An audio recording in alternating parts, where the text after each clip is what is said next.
She fought for our country for over a decade, spending time in combat zones and getting seriously hurt along the way. And now she's fighting with the Maryland VA health system to get her medical bills covered as lawmakers work on finalizing a deal to reform the VA. The changes can't come soon enough for Monique Kelly. Jamie, it's been just 2 days since Congress announced a tentative deal to make big changes to how things are handled at the VA. The $17 billion compromise would add more doctors, aim to cut down wait times, and give veterans more options for outside care. Those struggling with the system say it's long overdue, and we didn't have to look very far to find horror stories right here at home.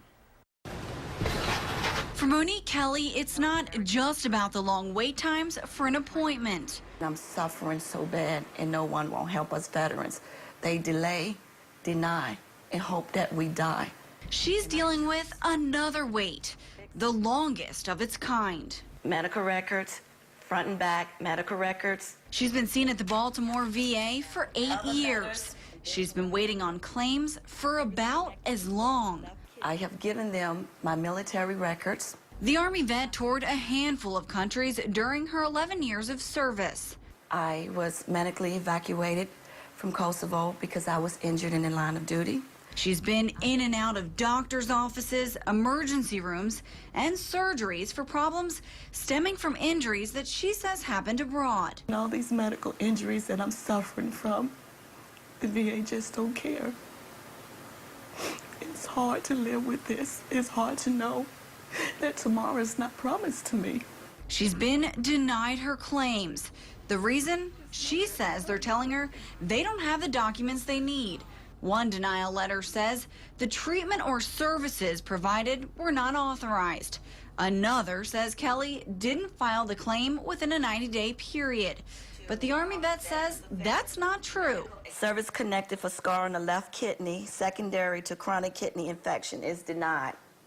Service connected for left lung condition is denied. The claim for service connected for chronic kidney infection remains denied because evidence submitted is not new and material. How many times have you given them copies of your medical records? At least 10 times. And they're still saying they don't have it? Yes. She keeps detailed records of each appointment, appeal, and denial. The VA again, lying, saying it's my fault again. She's reached out to lawmakers. This one here is Honorable Senseski again. Just about anything to get her case heard. I don't want to die. Following each denial, an appeal. How many appeals have you filed? At least 6 to 7 appeals on the same issue. And how many times have you been denied? All times. All times. Something Kelly calls a delay mechanism. This is just circling the wagon constantly over and over and over and not doing anything about us veterans. And it's just on a backlog. And then soon off, eventually we die off. I'm hoping that I don't have to die off before this is fixed. The VA denied multiple opportunities for an interview. I wanted to give you guys one last opportunity to respond to that on camera. Instead, they provided us with numbers that show Kelly isn't alone. Veterans who use the Baltimore VA regional office wait longer than anywhere else in the country for pending claims. On average, vets wait about 7 months to hear back. Baltimore's VA regional office also boasts the second highest percentage of backlog cases. Enough is enough for our veterans dying.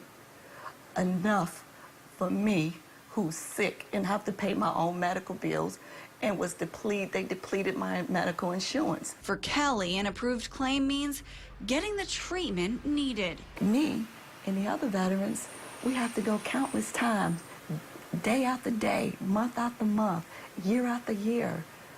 But we're told it's not in your medical records. File for an appeal. She says she's paid thousands out of pocket for care. But until her claims go through, it's a waiting game, the longest in the country, to get the care she needs. I'm just tired. And I'm speaking on the behalf of all of our veterans, to our lost comrades who died before getting their medical care and who, while waiting for their medical care, is dying.